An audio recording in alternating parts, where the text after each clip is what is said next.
Welcome to Downshift. My name is Matt and this is the Toyota Corolla Hybrid. And I know what you're saying to yourself. You're saying, Matt, this is probably the most vanilla car you can buy. There's no way that there's more than 4 interesting things going on here. Well, strap in because we're in for a wild ride of the coolest and most interesting features for the Corolla Hybrid. Let's get into it.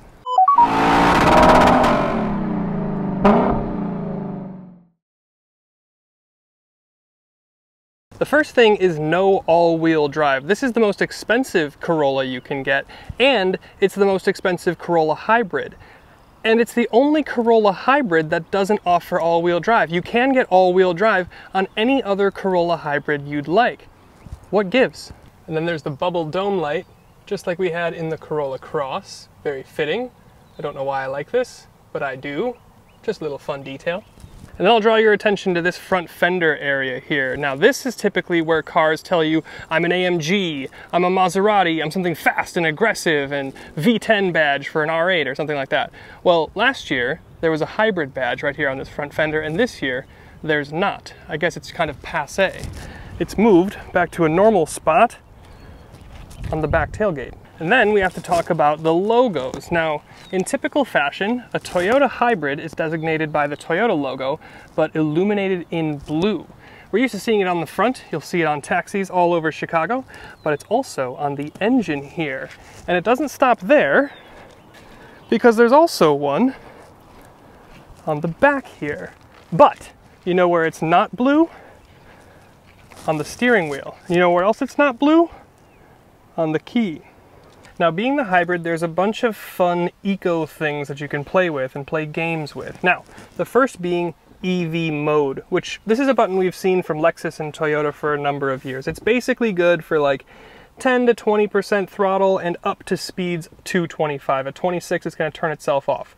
Or if you're coming down from over 26, but don't come to a full stop. I don't know, there's a bunch of rules and it's a little bit annoying, but it's kind of fun to play with to see how much you can get. And if you want to track it, you can go into your digital gauge cluster, which you now have, go all the way up to the leaf, and then you see your total fuel economy, 51.5. Again, that's like 80% highway this week. You can go to your eco score, so you can track how eco-friendlyly you're driving. And then it'll also keep track of your EV driving ratio. So since you turned the car on, what % of your time and mileage has been in fully electric mode? And then if you want to see things like your energy deployment, you've got one in your gauge cluster, or you've got this fun little screen up here. And then the last thing is you've got a drive mode button, which really is just, do you want it in eco or not eco? That's really it. And then while we're up here, I want to talk about these cup holders. Look at these. They're not only different sizes, this is clearly bigger than this one, but they're also different depths. This is deeper than this, but they're also different shapes. So this one's more squared off. There's a little pass-through in case you have a mug with a handle, but just kind of a weird and funky detail. Most cars just offer the same cup holder front and back or side to side. This has a lot more customizability.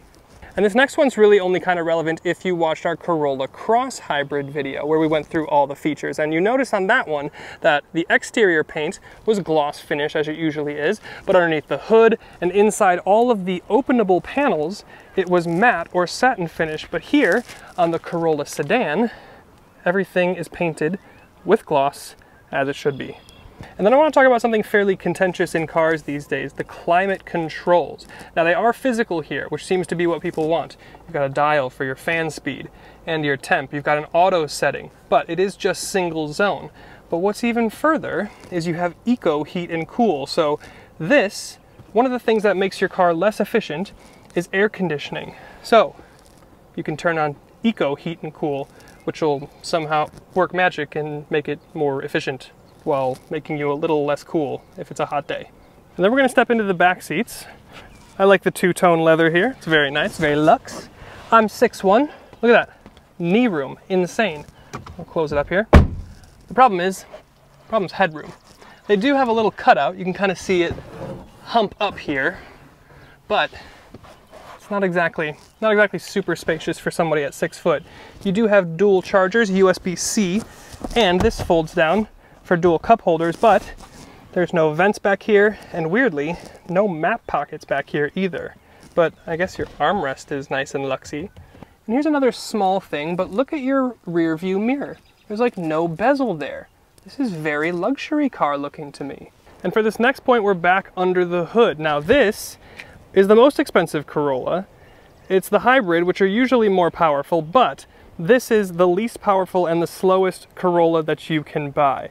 It's 138 horsepower, 105 pound-feet of torque, so it's not really going to set your heart on fire, but what it is going to do is save you a bunch of money because, like I mentioned in our full, or like I guess I will mention in our full and in-depth review, I drove this car for a week while I was working for a client doing about 100 miles a day. 90% of that is on highway going about 80 miles an hour, and this thing still returned over 51 mpg average for this week.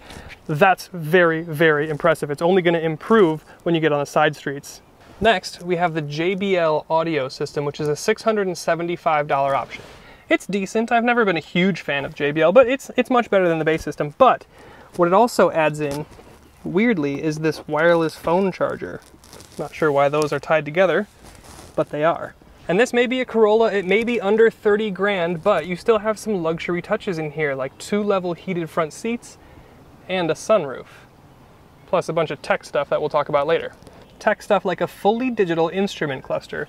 It doesn't change a whole lot, eco versus non-eco mode, but you do get some nice stuff in here. You've got alert systems, vehicle status, phone, and media, adaptive cruise settings, and of course your fun eco games. And then there's the trunk, and we have to talk about this because people are flocking in droves to SUVs and CUVs for more practicality and more trunk space. But look at this. It is super deep. The rear seats fold 60-40. You can't release them from the back. You have to go up to the rear seats, but look at this. I mean, my tripod's in here. When I put this in my Mazda CX-5 and I put it like this, the end of the CX-5's trunk comes to about here. You've got all this extra space. Now, granted, it's not as tall, but this is still a practical trunk. And then there's these. These are your controls for your Toyota Safety Sense 3.0. And these were a huge help. I loved having this week with all the highway miles. The lane tracing assist works really well. The adaptive cruise works really, really well. Blind spot monitor, all of the stuff that you could expect and want. You do kind of have to leave your hand on the wheel, which you probably should anyway, but this system works very, very well. Definitely a top 5 system, maybe top 3. And then we have to talk about this. This is your upgraded 8-inch head unit, which is running the new Toyota system. So a lot of it's really intuitive, dual Bluetooth connection, Wi-Fi enabled, over-the-air updates, all that stuff. And my favorite to see, wireless CarPlay. It works really well, very quick, absolutely love it. Wireless Android Auto for my wife and you Android users. And then you've also got a pretty decent reverse camera. I don't expect a 360 camera, and obviously you don't get it here, but the reverse camera is pretty good. But I'm sure you're not hearing this in the mic, but it does just like moan like a ghost when you're in EV mode and in reverse or under 25 miles an hour.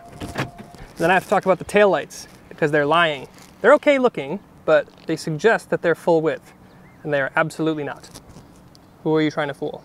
And then I want to talk a little bit about the sprinkling of chrome everywhere. This isn't a super exciting looking vehicle, especially in this gray paint with the 16-inch wheels, but you do have a speckling of chrome in your front, I guess you could call it splitter.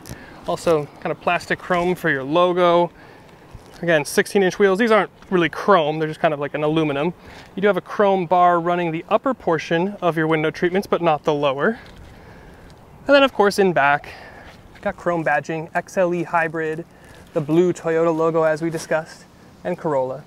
So a speckling of luxury, or luxury if you're like me.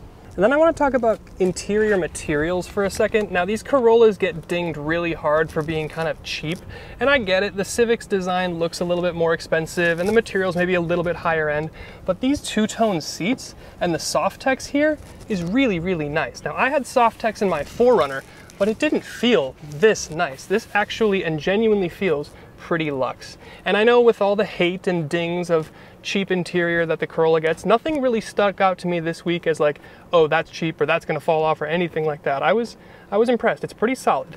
And this next point is becoming one of my weird kinks, but all the windows here are automatic up down.